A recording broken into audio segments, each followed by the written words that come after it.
to the 31st episode of Rising Tide, the Ocean Podcast. This is David Helvarg here with my co-host, Vicki Nichols-Goldstein. Well, hello there. And 20 years ago, I wrote an article for Sierra Magazine on the collapse of the white abalone titled Pan-Fried to Extinction. This month, I got to write a follow-up on the 20-year effort that's now taken place to reintroduce this endangered species of marine snail into the ocean. One of the major players is the White Abalone Culture Lab at UC Davis's Bodega Bay Marine Lab in Northern California.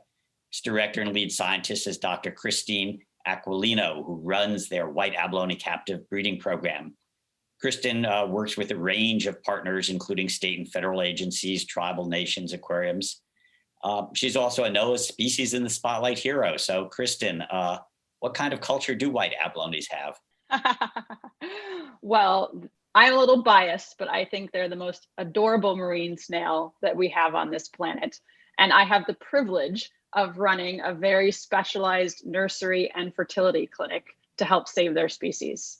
And it's called the Culture Lab. What do we actually mean by a culture lab? While we're culturing them, we're creating new babies. Our hope is that we can take some of the very few white abalone that are left in the wild and bring them into my laboratory and similar laboratories throughout California to breed them, and that the babies that we create will go back into the ocean and help populate the ocean and help save the species.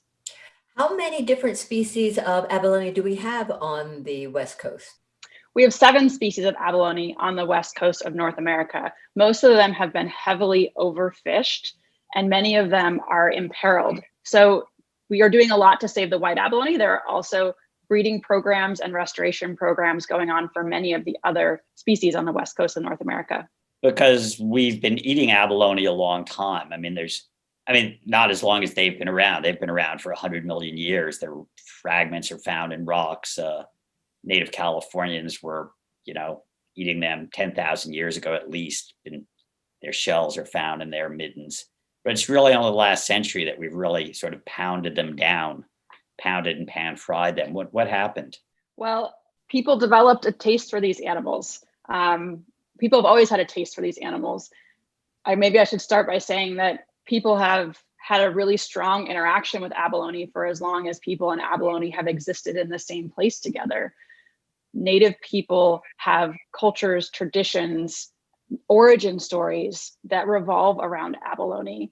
People tend to really connect to these animals. They're really special and they're really delicious. And apparently the white abalone was the most delicious of all of our North American species of abalone, which is why it was heavily targeted. And in fact, during the commercial fishery, white abalone fetched the highest price at market, more than any other abalone species. When we look at the abalone shells, how can you tell the difference between a white and the other 6 species? This is a great question. So the other species have names like pink abalone and green abalone and red abalone. And sometimes that's deceptive because their shell color does not always align with the color in their common name. We often look at the shell shape to tell what species they are.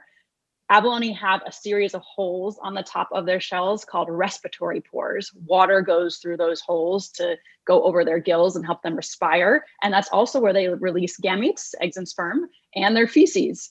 And how many of those holes are open can help us tell what species it is as well. We think that white abalone are called white abalone because the pearl of their shell is relatively white compared to other species of abalone, and because their tissue, their soft tissue, is more light colored than some of the other abalone species.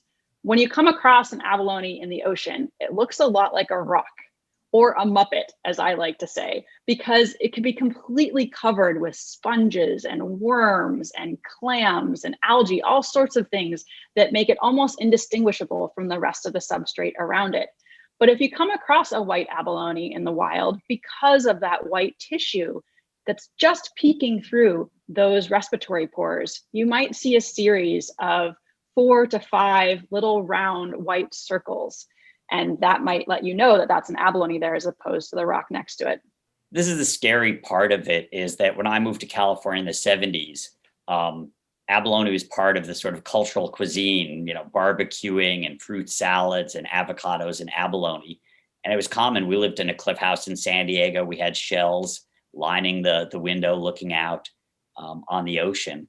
And people really believe that broadcast spawners, mollusks and other shellfish that put their eggs and gametes in the water were so fecund and productive they couldn't go extinct. And obviously we didn't know what we were talking about. They need to be very close together. And as our appetites increased, we literally, as I wrote, almost pan-fry them to extinction. It was 99% of the population, you were saying, by 1980 was extinct. How did we give them endangered species status, and how did we begin this long, slow recovery process? Yeah, as you said, I mean, like the song went, the more we take, the more they make. We thought we could never deplete this abundant species. Some of this is because we didn't, and I have to be careful here when we say we, people who were consuming and harvesting white abalone in great abundances in the 1960s and 70s didn't necessarily have an appreciation for what those populations looked like before the extirpation of otters. And that plays a role in this. What is our baseline? Otters were our important predators of abalone, and probably before the Russians and Spaniards hunted all of the otters to near extinction on the west coast of North America, there were probably fewer abalone. They were probably smaller. They were down in nooks and crannies. And they were released from this predation pressure when the otters were extirpated and their populations boomed. And I think that that's the baseline that some of the fishing regulations were made off of. And it was a false baseline. That wasn't actually a sustainable population to begin with. We also didn't have a good understanding at that time of recruitment dynamics. So when I say recruitment dynamics, it means how many of these eggs and sperm, the millions of babies that an abalone might make every year, actually grow to adulthood. When an abalone spawns, David, you mentioned it's a broadcast spawner. It sends its eggs and sperm into the water column. Those eggs and sperm have to find each other in the ocean. If those abalone are more than a meter or two apart, those gametes probably aren't going to find one another. Abalone are terrible at long distance relationships. So abalone have to be in high enough densities, close enough together that when they do spawn, their offspring can become beings, that their eggs can be fertilized.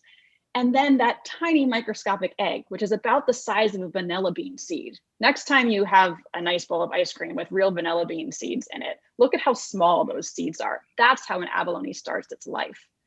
That little tiny being has to survive for an entire week floating around in the ocean. And it doesn't eat for that week. It has a yolk from its mom, much like a chicken egg has a yolk. So for an entire week, it's floating around in the ocean. It's consuming this yolk from its mom as it develops a shell for the first time, as it develops eyes for the first time, as it grows. And at the end of that week, when it's still not much bigger than a vanilla bean seed, it has to find the perfect place to settle and metamorphose into a crawling snail, much like a caterpillar becomes a butterfly. An abalone in the first week of life goes from something that swims and doesn't eat to something that crawls and eats for the first time. That's an incredibly energetically costly performance that it has to go through with just yolk from mom. And very few of these animals are going to survive that transition. Some of them are going to get washed offshore. Many of them are going to get eaten by fish or other predators. And even once they settle, they have a lot to contend with before they become big enough to reproduce on their own. So despite the fact that they're spewing millions of eggs and sperm into the water column, perhaps annually, very few of those animals are going to make it to adulthood. And that science is something that I don't think we had a good understanding of when we were fishing these animals as heavily as we were. So they were declared extinct, or not extinct, but they came on. They're not extinct. That is a very important distinction. They got on the endangered species list in what year? In 2001, they were the very first marine invertebrate to be federally listed as endangered. So before we go into this incredible 20-year process of trying to bring them back from the wild, the way we have the whooping crane and the California condor, let me ask you how you personally got involved with this whole abalone process. Abalone were not much of a part of my life until my 20s. In fact, I didn't know what an abalone was until I came to UC Davis for graduate school. And I didn't know much about the ocean at all. In fact, I grew up in Iowa, about as far from the ocean as one can get in the United States of America.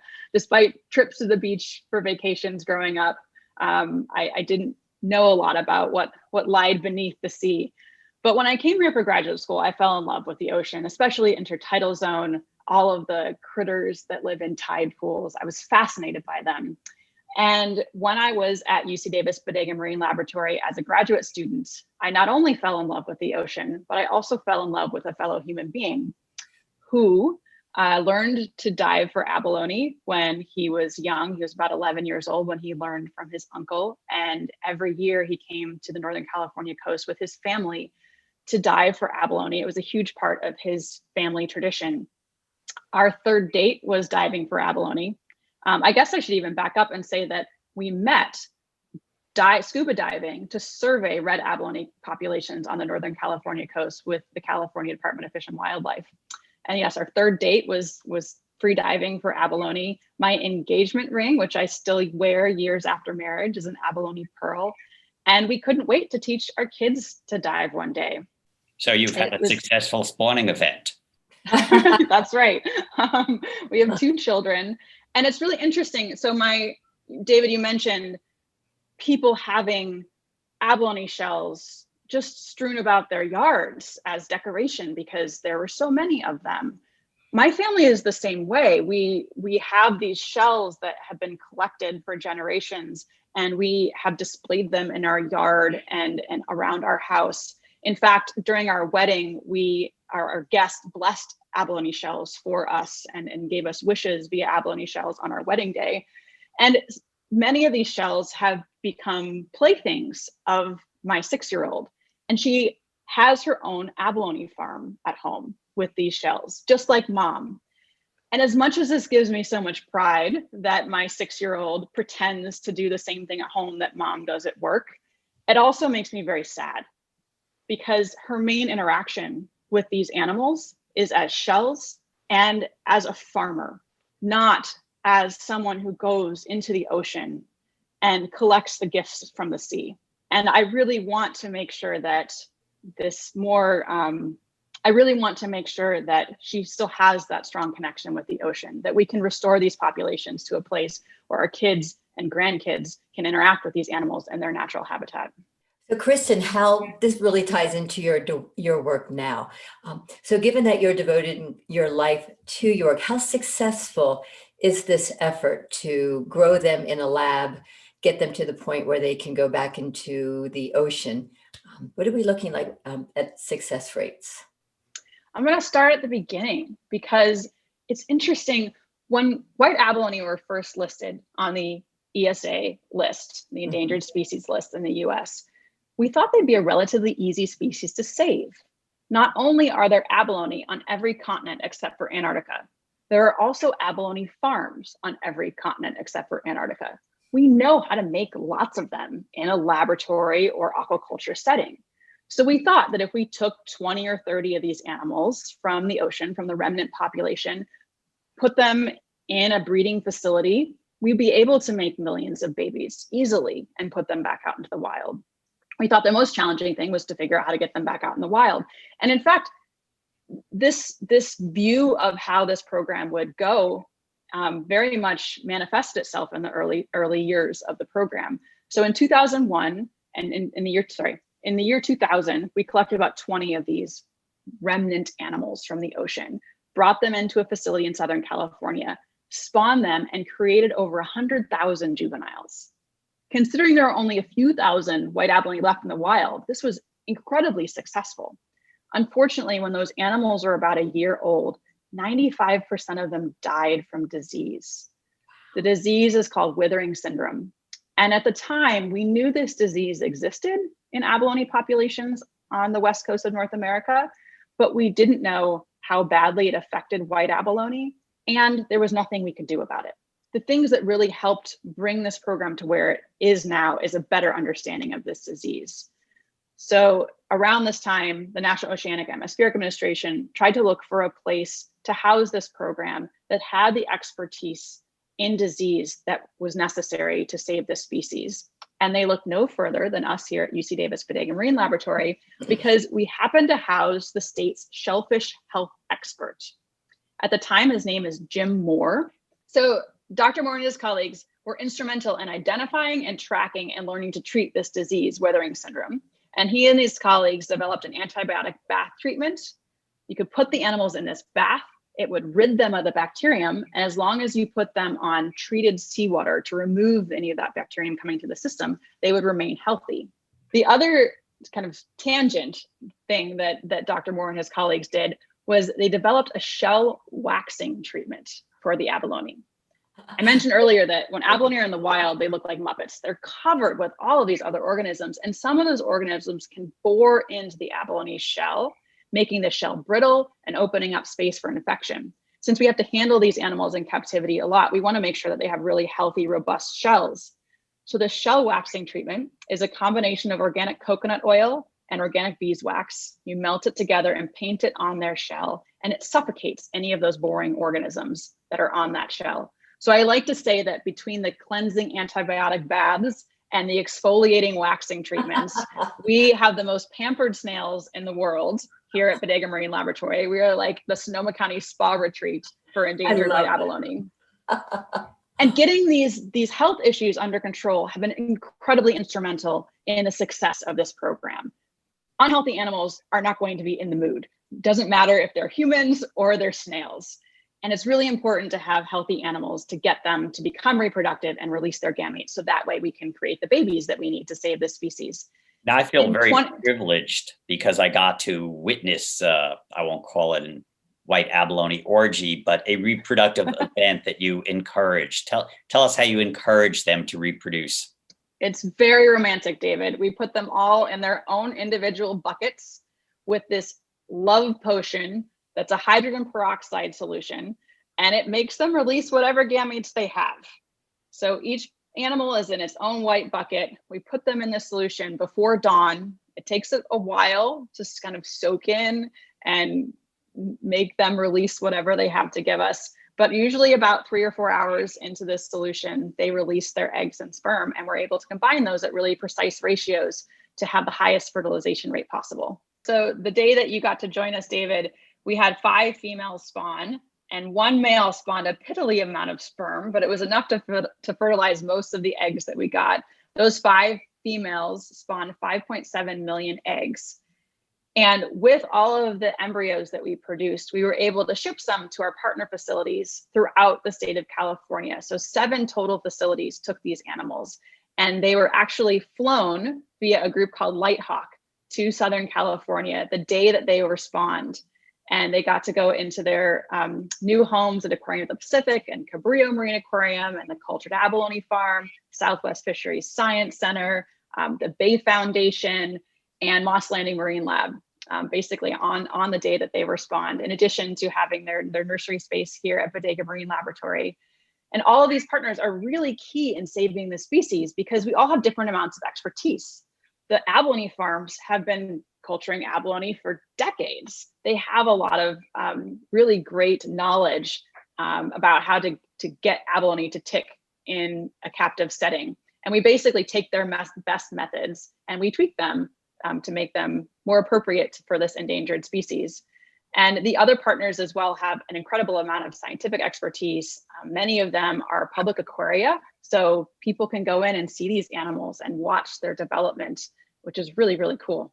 So, and Heather from the Bay Foundation talks about this as the abalone conveyor belt, that you're sending these new spawn south, and then they're taking the ones that are a few years old, and with divers, volunteer divers and urchin divers, putting them back out in the wild. And this is really the replanting into the wild is only a few years old now, correct? It is. We put white abalone that were produced in our laboratory spaces into the wild for the very first time in late 2019. So not too much before this pandemic started. And the pandemic has certainly slowed down some of this outplanting work because, of course, to work on boats and scuba dive, you need to be close to your buddy and have close contact with other people. So we have had fewer outplanted white abalone in the past year than we had hoped for, but we're really hopeful that now that we're phasing out of some of the more challenging parts of this pandemic, at least in California, that we can start getting more of them into the ocean in their forever homes. And like Heather said, white abalone are a Southern California species. We're actually out of their north to south range here up in Bodega Bay. And we have the facilities and the expertise to get them through those really sensitive early life history stages. But then the goal is to get them down to Southern California to go out into the ocean where we know that they can really thrive. And I like to call the Bay Foundation the Grand Central Station of white abalone, because they always have animals coming and going out of their facility. That's cool. So their range is really Southern California. That's about it. And down into Baja as well. Okay, super. So it has some, do you have any Mexico or Mexican partners that you work with as well as the California sites? We do, yes. We work with Cicese in Ensenada, and they have some of our white abalone as well. Mexico is a little bit of a black box when it comes to what the wild population looks like. We're just starting to work with some of the cooperativos to try to understand better what the white abalone populations look like in Baja. And it's interesting when an animal lands on the endangered species list in the United States, it means that the federal government is saying that they are taking on the responsibility of restoring this species, not just within the range of the United States, but throughout its entire native range. And so Mexico is a really important part of this equation. We're starting much of our work in the United States because that's where we have the most access, and it's close to the facilities that were funded on this work. But we really need to understand the entire range of this population in order to bring it back from the brink. What else don't we know about abalones that everybody should? Ooh, one thing that I find really fascinating is that abalone don't have a blood clotting mechanism. They're kind of like human hemophiliacs. So we have to be very careful when we harvest them or when we handle them in the lab, not to cut them at all, because it could cause them to bleed out and die. Wow. Wow. Between that and human appetite, it's amazing they're still with us. And otters, those voracious marine weasels, they're after them also. Yes, and those shady octopus, those are the toughest ones. I think that there's some of these other predators are easier to perhaps control or to protect them from when we put them out in the wild, but it's hard to manage an octopus. We know ocean acidification makes it harder for shell-forming critters of all kinds. So sort of you're both reintroducing the white abalone, but also into an ocean that's changing. And how do you adapt for that? Yeah, the abalone that we're putting out in the wild are going into a very different ocean than their parents and grandparents experienced. What can we do about that? In some ways, saving white abalone is a numbers game. We need to get as many of them out there as quickly as possible to save the species because they are so close to the brink. But as we do that, we're also trying to understand how we can make sure that these animals thrive in the upcoming decades when we know the ocean is going to continue to change. So I have colleagues that I work with, including Dr. Dan Sweezy, who's the lead scientist at the Cultured Abalone Farm. And we're trying to understand better how climate change might impact these animals. Maybe there's things that we can do both in how we raise them in the lab here and in who their parents are in order to prepare them better for this changing ocean. Maybe there are certain, attributes that we can identify in abalone that make them more resilient to climate change. And maybe those are things we want to target. So tell us about what they eat in the wild and how that habitat is changing, and maybe there might be a connection to sea otters on this story. Sure. Everyone loves an otter story, right? Talk about the charismatic critters of the sea.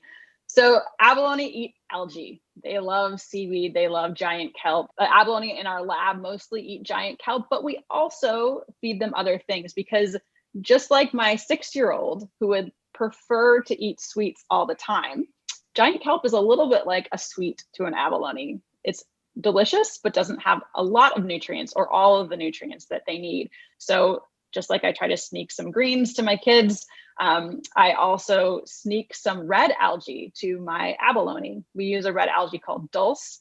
You can buy it at a health food store. It's really high in protein, and that's something that might help them grow a little better. We're also just starting to learn a little bit more about the nutritional needs of abalone, especially for getting them to become reproductive. We think that lipids are a really important part of their diet, that in the wild, they're probably eating a lot of diatoms and other kinds of microfilms that cover the surface of the rocks that they live on, in addition to the macroalgal seaweed that we think about when we go through a kelp forest. We also think that white abalone in particular might rely on a lot of drift algae that actually becomes dislodged from the substrate. Because white abalone are so deep compared to the other abalone species, and we often find them on these sand rock interfaces that are known to collect drift kelp. We think that might be a really important part of their diet. And you wanted me to relate to otters. I did do that.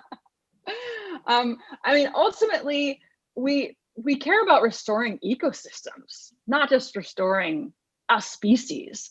Our entire ocean health is imperiled right now.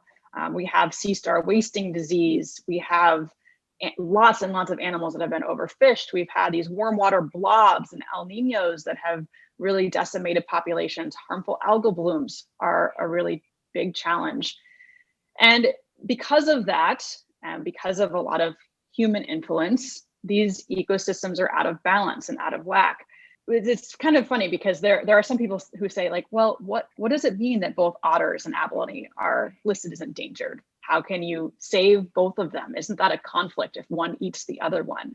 And it isn't at all. There actually have been studies that have shown that when both abalone and otters are present, abalone populations are healthier than when otters are absent. Because when you have a complete ecosystem, you have all the functions of that ecosystem in one place. And that's really, really important. So abalone, absolutely, we need to restore.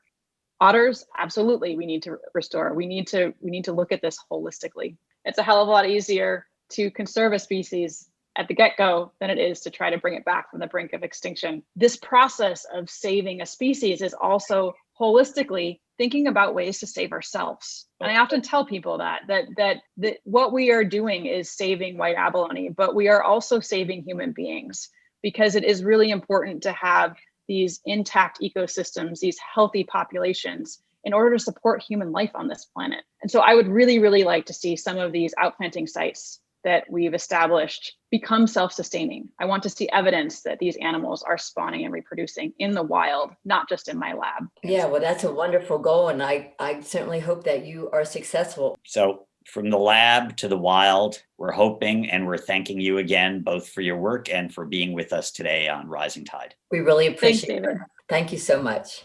Thank you. Rising Tide is a production of Blue Frontier with host David Helvarg and support from Natasha Benjamin, Ellie Curlow, and myself, Vicki Nichols-Goldstein. Rising Tide's editing services and additional technical support are provided by Studio Cape May of San Diego, California. The theme song is written and performed by Ethan Kenbarg. You can find Rising Tide, the Ocean Podcast, at www.bluefront.org or download it anytime from Apple, Google, or Spotify. Off in salty ocean, off where the waves roll free, the sparkling water rises, then crashes to the sea. Out amongst the breakers, you'll have no need to fear. It's true, it's the Blue Frontier.